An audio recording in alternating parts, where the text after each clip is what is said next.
ఈరోజు APPSC group 2 examination జరిగింది.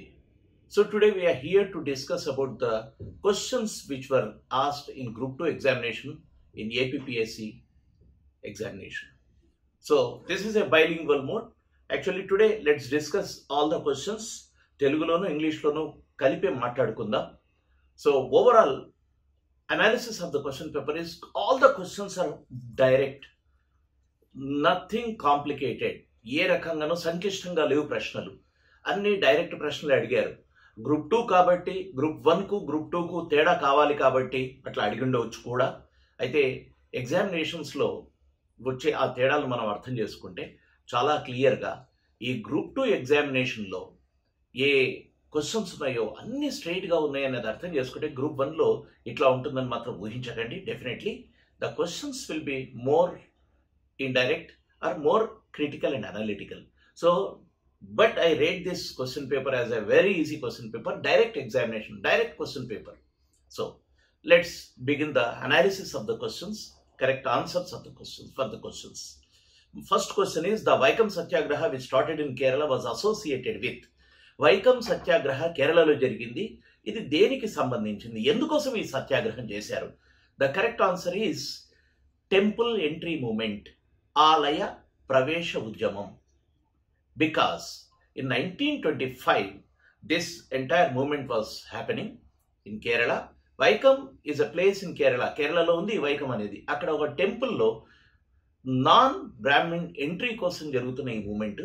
దీనికి లీడర్స్గా మహదేవన్, కేలప్పన్, పెరియారు వీళ్ళంతా ఉన్నారు. సరే, ఈ డీటెయిల్స్లో మనం పోకుండా కరెక్ట్ ఆన్సర్గా చూస్తే మాత్రం this is a temple entry movement, Vaikom Satyagraha. విచిత్రం ఏంటంటే ఈ టెంపుల్ సత్యాగ్రహ మూమెంట్ చాలా నెలలు గడిచిన తర్వాత ఒక చిన్న గాంధీ ఇంటర్వెన్షన్తో ఒక ప్యాచప్ జరిగింది. అంటే టెంపుల్లో ఎంటర్ కావడానికి కొన్ని వీధులు ఓపెన్ చేస్తారు కానీ కొన్ని వీధులు మాత్రం బ్రాహ్మణ్స్కి రిజర్వ్ చేయడం. So Periyar was opposing this. So together if you understand this, the entire episode is related to the temple entry movement. ఇది ఆలయ ప్రవేశానికి సంబంధించిన ఉద్యమం. So next question, Goa Daman Diu. What was the code name of the Indian Armed Forces operation to liberate Goa, Daman and Dayu from Portuguese rule? Straight question. This is Operation Vijay. Operation Vijay is 1961. That is 17th to 19th December. Just 3 days. ఈ operation Vijay ద్వారా గోవా, దయ్యూ, దామన్, అంజే దీవా అని ఇంకొక ద్వీపాలు ఉన్నాయి. So all these things were liberated from the Portuguese rule. Very interesting aspect we have to understand is, the important aspect we have to understand is, the important aspect we have to understand is the liberation of Goa from Portuguese. This is the last one on Indian soil. భారత భూభాగంలో చివరిది ఈ Goa, దయ్యూ, దామన్లను liberate చేయడం. భారత ఉపఖండం మీదకి వచ్చిన మొట్టమొదటి వలసవాదులు, the first colonial rulers or colonialist were also Portuguese. That is 1498 Vasco da Gama entry to 1500 నుంచి మొదలైన తర్వాత ఫస్ట్ ఎంట్రీ వాళ్లే, చివరిగా భారత ఉపఖండం నుంచి పోయింది కూడా వాళ్లే.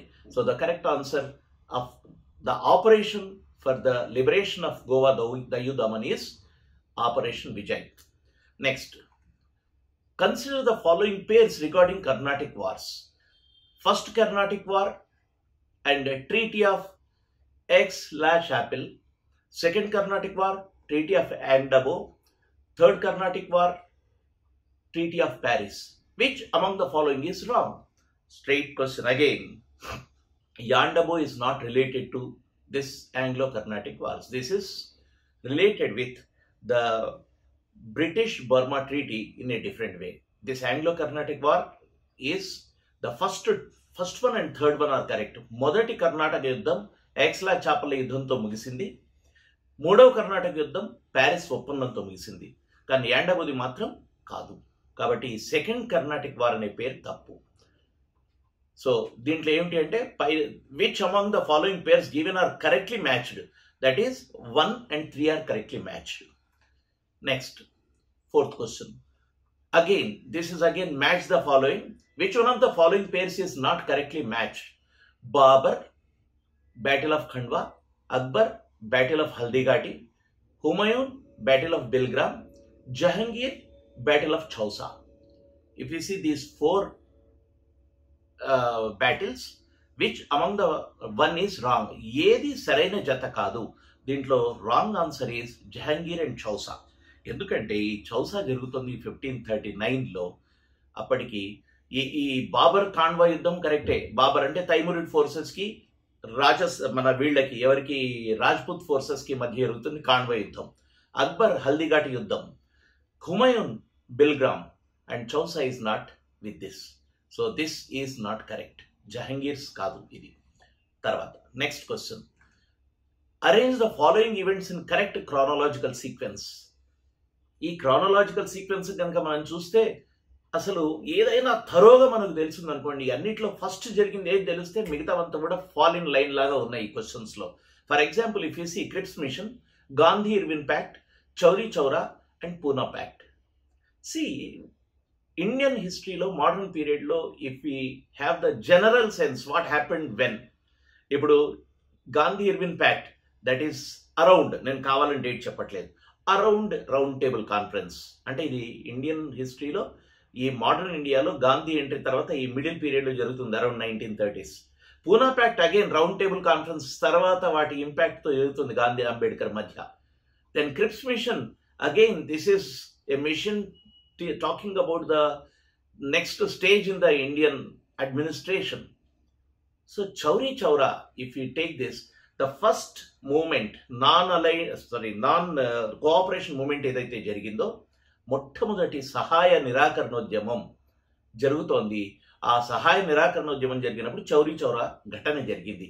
దాన్ని చూపించే గాంధీ చౌరీ చౌరా చూపించిన తర్వాత అక్కడ జరిగిన హింసలో పోలీసులు చనిపోయారు కాబట్టి నాన్ కోఆపరేషన్ మూమెంట్ను విత్డ్రా చేసుకున్నాడు.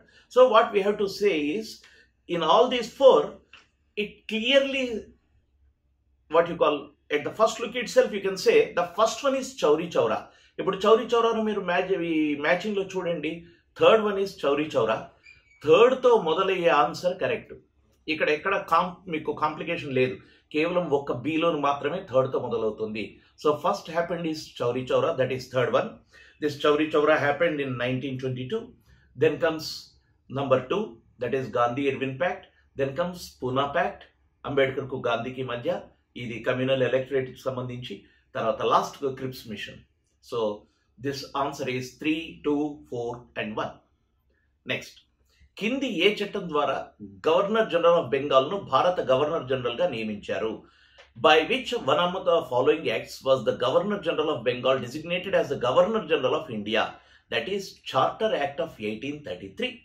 It's very clear that this Charter Act of 1833 makes the Governor General of Bengal as the Governor General of India. This is in the process of consolidation of British power post Battle of Buxar, Battle of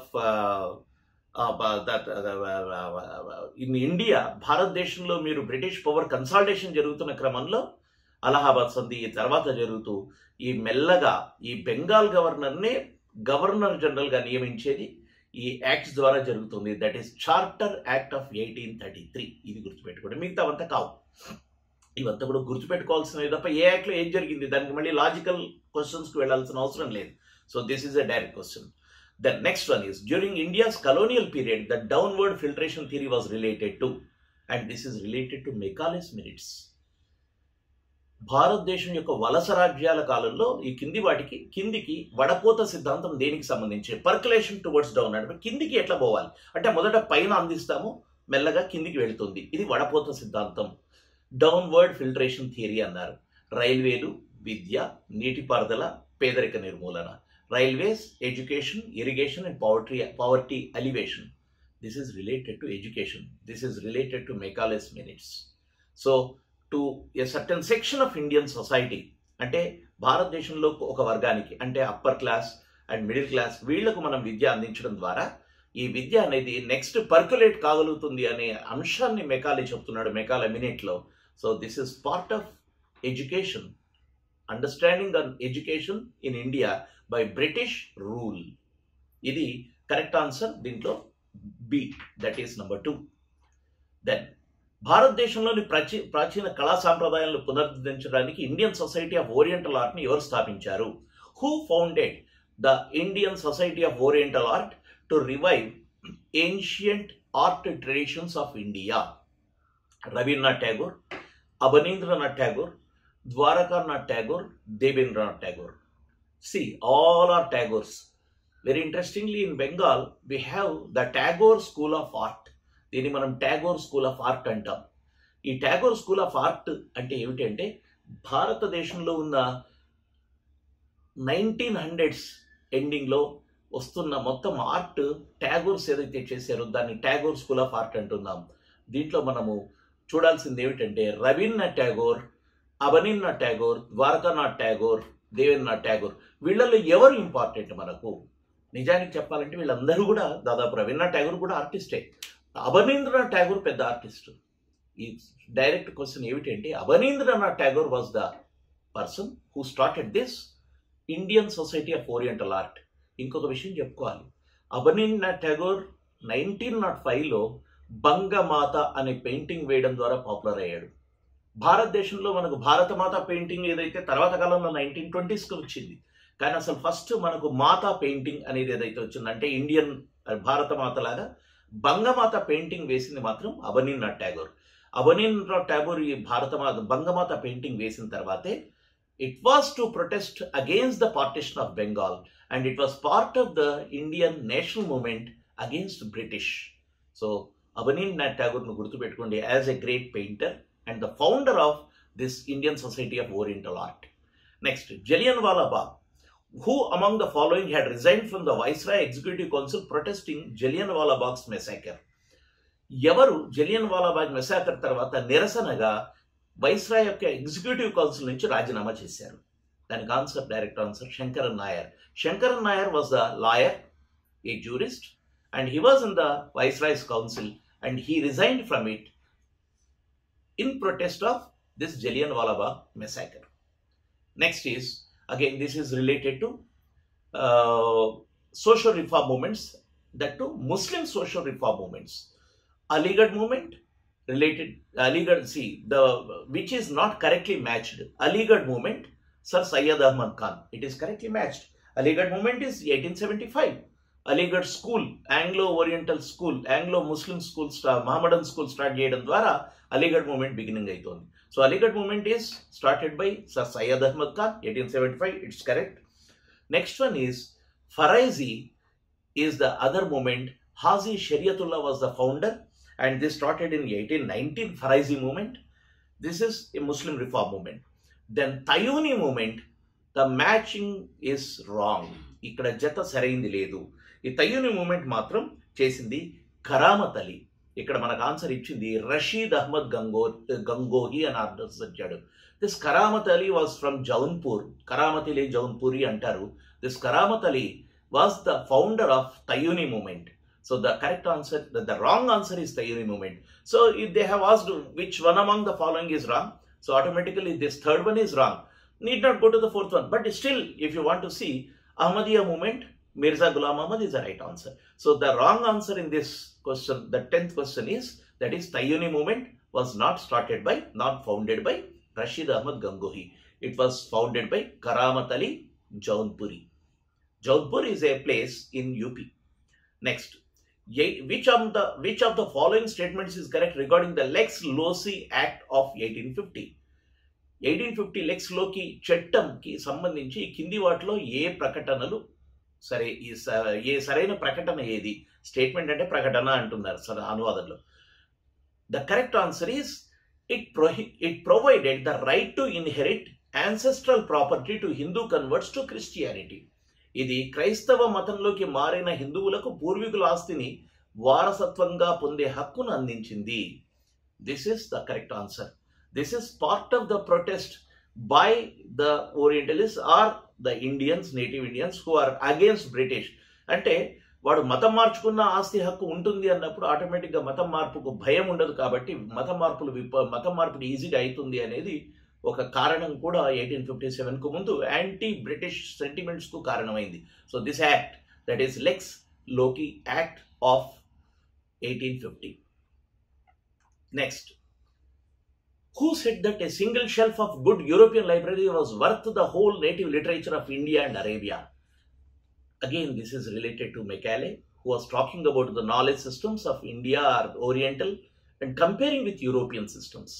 So, European విధానానికి oriental అంటే ప్రాచ్య విధానానికి మధ్య ఉన్న జ్ఞానానికి సంబంధించిన ఇది understanding, తప్పుడు understanding, orientalist understanding, దీన్ని కలోనియల్ అండర్స్టాండింగ్ అంటాం, వలసవాదుల యొక్క అండర్స్టాండింగ్ మనకు దీంట్లో కనిపిస్తుంది. The statement was given by Thomas Babington Macaulay. It is very clear. ఇది స్టేట్మెంట్ ఇచ్చినవాడు Macaulay, Thomas Babington Macaulay. Next, this is again another reform movement, that is Seva Sadan బెహ్రంజీ mulberry, దేవ సమాజ్ రాధాకాంత్ దేవ్, సేవా సమితి పండిత్ హృదయనాథ్ కుంజ్రు, దీంట్లో తెలుగులో హరిదయనాథ్ కుంజ్రు అని ఇచ్చాడు, that is Hridayanath Kunzru, HN Kunzru. Then Bahujan Samaj Mukundrao Patil. The correct answer means the wrong answer. ఈ వీటిలో ఏది సరిగా లేదు, which is not correctly matched is Deva Samaj. Deva Samaj was started by Shivnarayan Agnihotri. It is more focused on to Hindu traditions, Hindu traditional, Hindu conservative ideas తో దేవ సమాజ్ మొదలు పెట్టాడు. గురు concept తో దేవ సమాజ్ మొదలు పెట్టాడు against Brahma Samaj movement. So this man, that is Shiv Narayana Agnihotri, started in 1887. That is దేవ Samaj. So here దేవ Samaj Radhakant Dev is not the correct answer. Seva Samiti is a social reform organization by H.N. Kunjru from Allahabad, and Seva Sadan in Maharashtra, Behranji Malbari, that is widows కు ఒక గృహం కలిపేయడం. Bahujan Samaj Mukundrao Patil was the next generation leader of Phule's social reform movement. ఫూలేతో పాటు ఉన్న వాళ్ళు అతని next generation leader ఈయన ముకుందరావు పాటిల్. ఈయన కూడా non Brahmin backward class or oppressed classes మూమెంట్లో ఒక మనిషి Mukundrao Patil, though is from the upper caste. So Bahujan Samaj is linked rightly, but the Dev Samaj is not linked correctly. Next, who among the following introduced the Blue Water Policy? Alfonso de Albuquerque, Pedro Alvarez Cabral, Francisco de Almeida, Nino da Cunha. The correct answer is Almeida. Almeida was the man who designed this Blue Water Policy. This Blue Water Policy is to have the domination over the seas by Portuguese. He was not on the territorial, he is not focusing on the territorial domination. He is saying that we should have the commercial domination, and we should have the commercial domination through the control over the seas. That is what this man Almeida did. But it was reversed again in the next successor, the other one Albuquerque. He reversed it and he wanted the territorial domination. అంటే భూభాగాల్లో కూడా Portuguese ఆధిపత్యం కోసం పనిచేసినవాడు Albuquerque.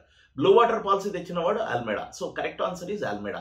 అందుకే Albuquerque వచ్చేటప్పటికి కోటలు పట్టుకోవడం మొదలైంది, గోవా కోటను పట్టుకోవడం మొదలైంది, బీజాపూర్ నుంచి గోవాను లాక్కున్నారు. అండ్ ఇదంతా కూడా మనకు విజయనగర కింగ్డమ్తో కలిసి జరుగుతున్నది. So what we have to understand here is the correct answer is about blue water policy, that is Almeida. Next, Lottery Committee of 1817 of the British rule was related to. This is town planning. So by 1817, Calcutta was being developed as a city, and this Lottery Committee was appointed to plan the development of Kolkata as a city, as a town. So town planning is the correct answer for this. Next, this is again ancient India. I think this is the first ancient India question. After 15, we are getting the 16th one.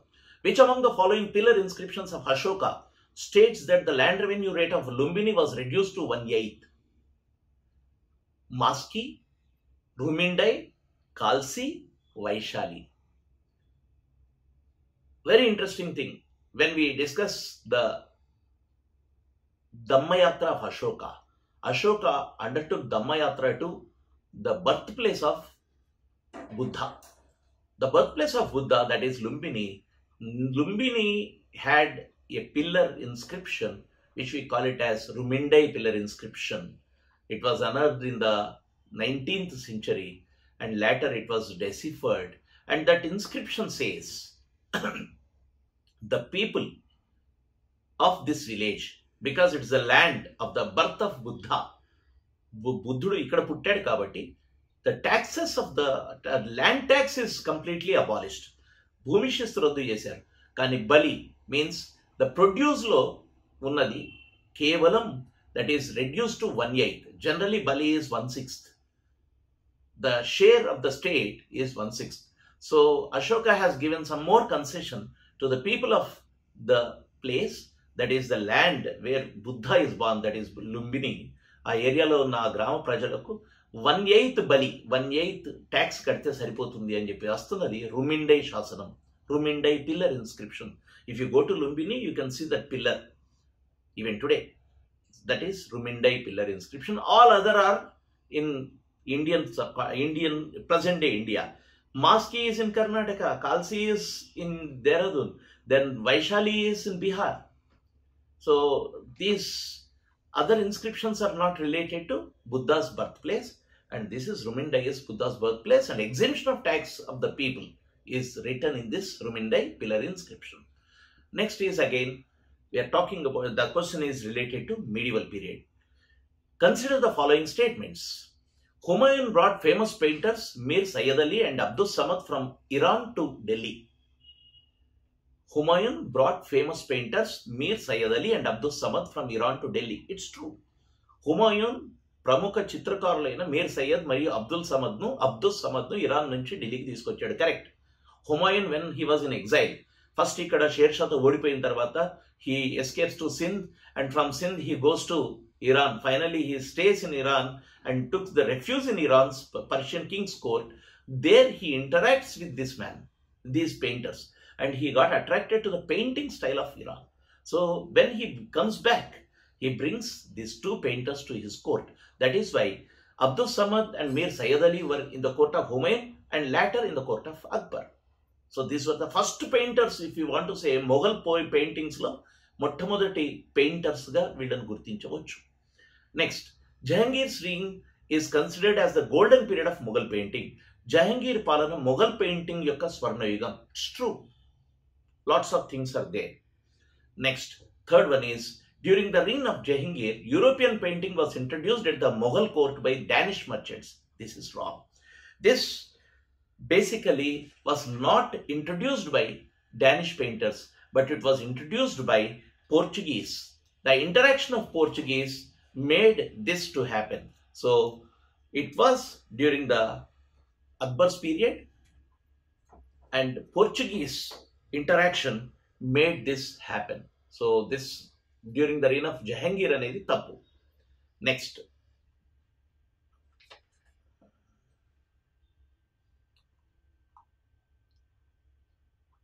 which Mauryan officer was the in charge of weights and measures? ఏ మౌర్య అధికారి తూనికలు మరియు కొలతలకు బాధ్యత వహించారు?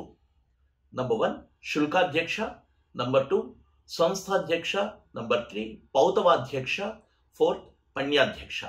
Correct answer is Pautavadhyaksha. Pautavadhyaksha is the correct answer because this is related to the measurements and what do you call weights and measures. Migita Shulka is the toll. Samsthaadhyaksha is different. Again, Panyadhyaksha is again currency. So basically, I am not going into those details. And Pautavadhyaksha is the correct answer. Next, this is related to Buddhism. Anda, Harmika and Kshetri are integral parts of which one of the following Buddhist monuments? ఈ Buddhist monuments అంటే బౌద్ధానికి సంబంధించిన ఈ నిర్మాణాల్లో దేనికి సంబంధించిన అంశాలు ఇవి? ఏమిటి? అండము, హార్మిక, ఛత్రము. అండము, హార్మిక, ఛత్రము. అండము అంటే ఏమిటి అంటే it's a semi circular round ఇట్లా స్ట్రక్చర్ ఉంటుంది స్తూపం మీద, అది అండము. తర్వాత హార్మిక is on the anda, a square one. Again on that you have chhatra. This is related to a stupa. So Stupalu is the right answer. That is Stupas is the right answer. Again, Chaitya is, it's a different of a Chaitya, but it is not Stupa. See, Chaityamlo oka circular, semi circular గజపృష్ఠాకార అంటాం.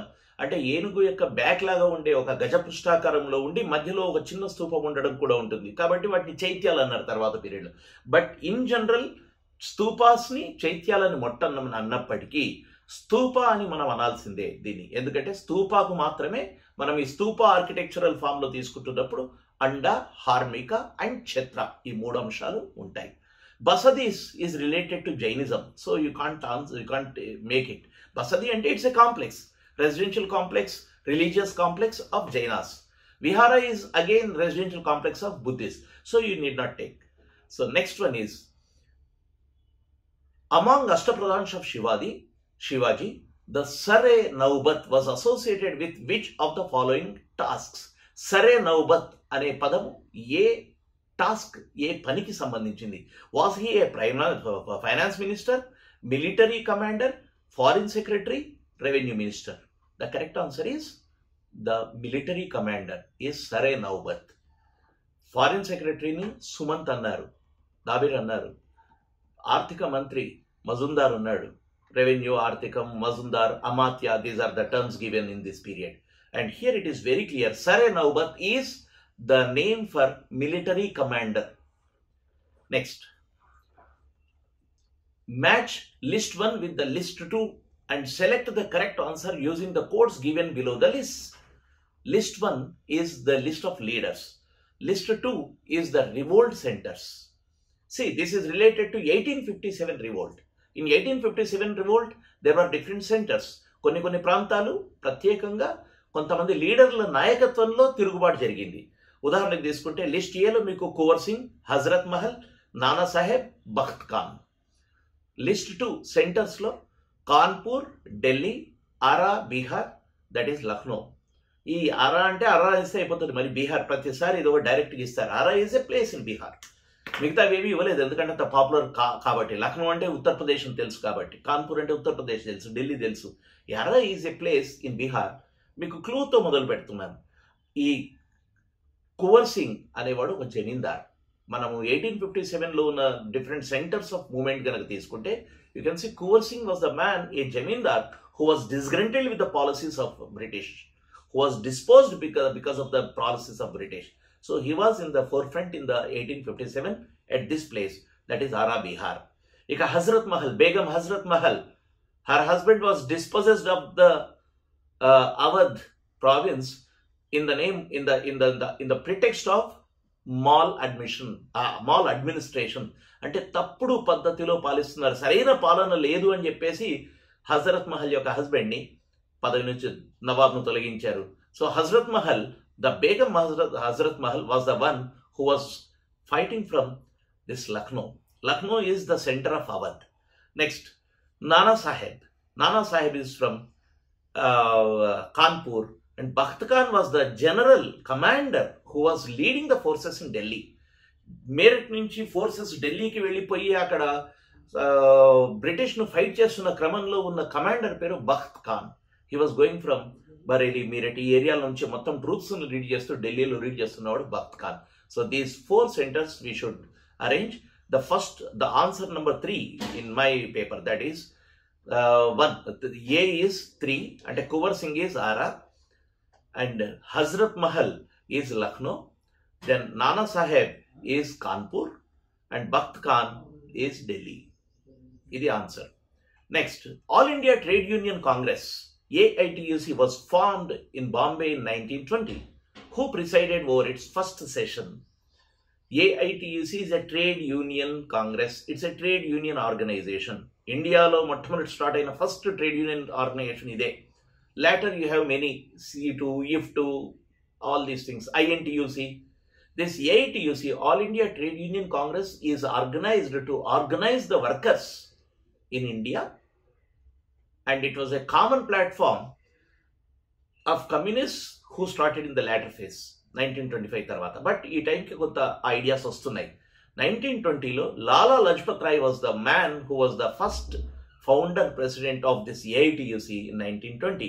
The first session was presided by Lala Lajpat Rai. This you should remember. Next, 23. Which act introduced the communal electorate system? Communal electorate system. See, we have different reforms, different movements. So, different acts, different administrative reforms. You should remember all the administrative reforms and their salient features of British administration. అది pits act కావచ్చు, లేకపోతే Minto మార్లే కావచ్చు, Montek Chelmsford కావచ్చు, Rowlatt act కావచ్చు. Everything we should have the what you call basic or important aspects or salient features of that act. Then you will not miss any point. So here it's a very clear thing. Minto-Morley reforms are the one which introduced the communal electorate system 1909, and Minto was known as the father of communal electorate. Father of communal electorate. So this is 23. The answer is Minto-Morley reforms. Next, 24th. Match list 1 with list 2 and select the correct answer using the codes given below the list. The Warren Hastings, Wellesley, Minto, Harding. The treaties on this side: Treaty of Salbai, Treaty of Bassein, Treaty of Amritsar, Treaty of Lahore. ఈ నాలుగిట్లో కూడా చూడండి, very interesting. రెండు మరాఠాస్వి, రెండు సిక్కులవి. Amritsar and Lahore are related to Sikh, and Salbai and Bassein is related to Marathas. So if you see the correct answer, I am not going into those details because all the 4 treaties and 4 battles and all those things. One, A is 1. Warren Hastings is Salbai Treaty. Wellesley, Bassein. Bassein, lekapothe Vasi antaru, adi Bassein ayindi. Tarvata Salbai is in Madhya Pradesh. Then Minto, Lord Minto is associated with Amritsar Treaty. Lord Harding is associated with Lahore Treaty. So these 4 treaties, the 1, 2, 3, 4, if this is the sequence: Warren Hastings, Salbai, Lord Wellesley, Bassein, Lord Minto 1, Amritsar, Lord Harding 1, Lahore is correct answer. Next is related to Indus Valley civilization, which is not a Harappan site. Sukta Jindor, Surkotada, Sogara, Rakhigadi. Rakhigadi 100% latest and biggest. Surkotada is an Indus city. Sukta Jindor is also Indus, and the Sogara is not related to Indus Valley. Sogara is related to post-Indus Valley, and here we have found copper plates, and on these copper plates, Sogara copper plates, we have this. Sogara is in northern part of India, that is UP border. This Sogara copper plates is having the Brahmi script on these copper plates. So Sogara copper plates gurtupetukondi, not related with this one. 26th. కింది వాటిలో ఏ శాసనం వేద దేవతలైన ఇంద్రాకు వీళ్ళు ఇందిరా అని రాశారు తెలుగులో. Telugu translations చాలా తప్పు. అందుకే I always suggested in the other one also check both the languages. Indira అనే దేవత లేదు, ఇంద్ర ఉన్నాడు. కానీ ఈ కింది వాటిలో ఏ శాసనం వేద దేవతలైన ఇందియా, అందుకే నేను తెలుగులో చదివాను మొదలు మీకు. ఇందిర కాదు, ఇంద్ర, వరుణ, మిత్ర మరియు నాసత్యుల పేర్లుంది. That is which of the following inscription mentions the names of Vedic gods Indra, Varuna, Mitra and Nasatyas? The answer is Boghaz Koi inscription is the one which gives the information. This is in central Turkey. దీంట్లో మీకు చాలా back Vedic సివిలైజేషన్కు సంబంధించిన names ఉన్న inscription అది. This is not in Indian subcontinent, this is in central Turkey.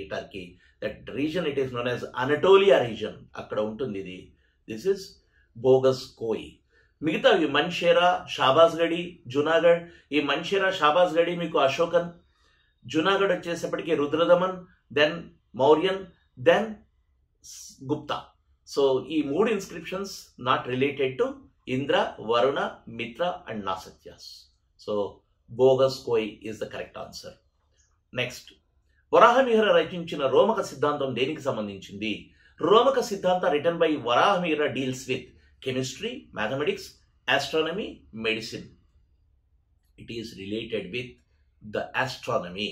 See, there is a lot of confusion about this question. Always most of the students get confused with Varahamihira anagane calculations, mathematics anukuntaru.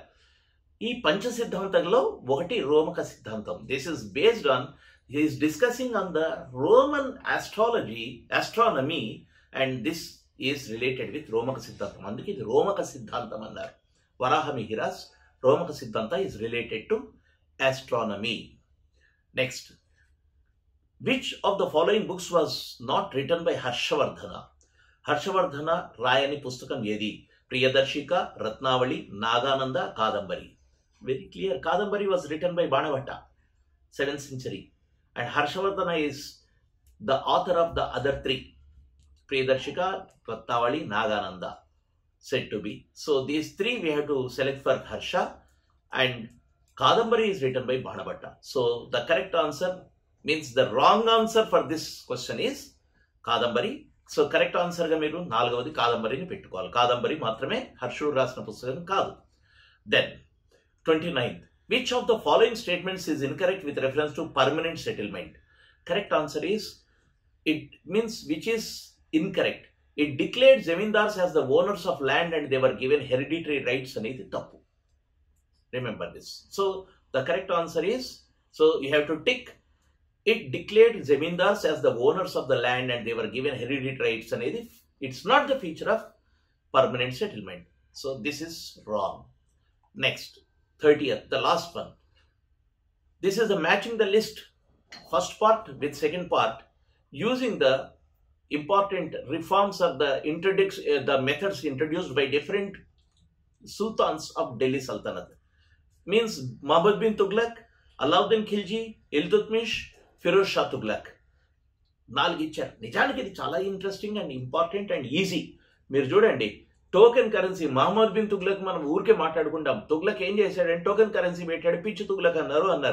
దీంట్లో match the following లో చూస్తే B2 ఉండాలి. B2 ఉన్నది కేవలం ఒక్కటే. ఈ ఒక్కటి తెలిసినా చాలు. తుగ్లక్ ను పిచ్చి తుగ్లక్ ఎందుకు అన్నారు? పాపం, తప్పు నిజానికి అనాల్సిన అవసరం లేదు. టోకెన్ కరెన్సీ గురించి మాట్లాడుతూ పిచ్చి తుగ్లక్ అన్న ఈ కరెన్సీ గురించి మాట్లాడుతున్నది ఒకటి తెలిసినా ఈ ఆన్సర్ కరెక్ట్ గా రాస్తారు. Then again the answer you can see Muhammad bin Tughlaq is related to token currency. Alauddin Khilji is related to Dag and Chehra, that is branding of the horses. Dag. Chehra, that is muster roll of the people who are fighting, the soldiers. Soldiers యొక్క role important. Chehra అన్నాడు, Dag అన్నాడు. These are the things associated with Alauddin Khilji. And Iltutmish is associated with silver tanka. And Firoz Shah Tughlaq is known for the irrigation development, especially in Delhi, Haryana region, Hansi, తర్వాత హిస్సార్, ఈ ఏరియాలో canals తవ్విస్తున్నాడు ఆ కాలంలోనే. So Firoz Shah Tughlaq is known for irrigation system. So if you see all these things, you can match the following with Muhammad bin Tughlaq associated with token currency, Alauddin Khilji, branding of horses, Iltutmish, introduction of silver tanka, Firoz Shah Tughlaq, development of irrigation system. So these 4 answers you should match with corresponding to you. So this is your history part of APPSC Group 2. APPSC Group 2 లో history part ఇది. ఓవరాల్గా చూస్తే దాదాపు 18 ప్రశ్నలు ఏమో modern India నుంచి వచ్చాయి. 11 లేక 12, కొంచెం ఒకటి అటు ఇటు చూసుకోండి. 18 లేక 19 మోడర్న్ ఇండియా నుంచి వస్తే 11 లేక 12 ఏన్షియంట్ మీడివల్ కలిపి వచ్చాయి. ఏన్షియంట్ మీడివల్లో కూడా ఏన్షియంట్ ఎక్కువ ఉన్నాయి, మీడివల్ తక్కువ ఉన్నాయి. అంటే అవుట్ ఆఫ్ 11 or 12, 7, 4 or 6, 5, 7, 5 అట్లా ఉంది. సో ఏన్షియంట్లో కూడా ఏం తక్కువ రాలేదు, 7 వచ్చాయి. కానీ మోడర్న్ కాంపోనెంట్ చాలా ఎక్కువ ఇచ్చాడు. So modern Indian history 18 questions is the feature of this examination. So out of this 30, we tried to answer arrive at a correct answer with a bit of explanation to the questions. This is the analysis of Group 2 APPSC history question paper. Thank you.